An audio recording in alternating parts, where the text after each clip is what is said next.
Arestado magpinsang hinold up umano ang isang delivery rider sa Maynila.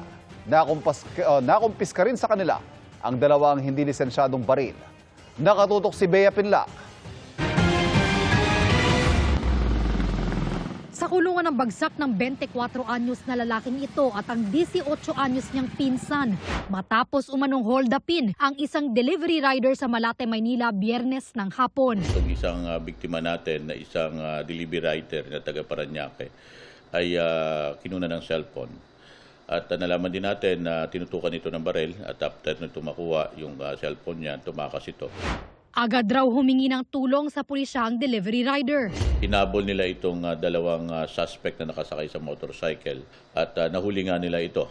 Na-recover yung ninakaw nilang cellphone at ngayon kasama na rin doon sa ebidensya yung gamit-gamit nilang motorcycle. Nakumpiska mula sa kanila ang dalawang baril na kargado ng bala at hindi lisensyado.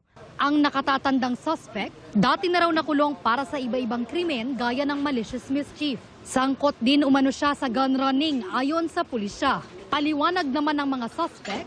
Dami ko po kasing pinagkakautangan eh. Kaya po nagawa ko rin yung ganun eh. Biglang pangangailangan lang din po din talaga.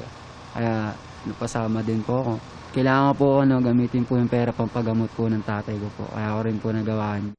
Reklamong robbery hold-up, illegal possession of firearms at paglabag sa Omnibus Election Code ang kinakaharap ng mga suspect. Para sa GMA Integrated News, Bea Pinlac, nakatutok 24 oras.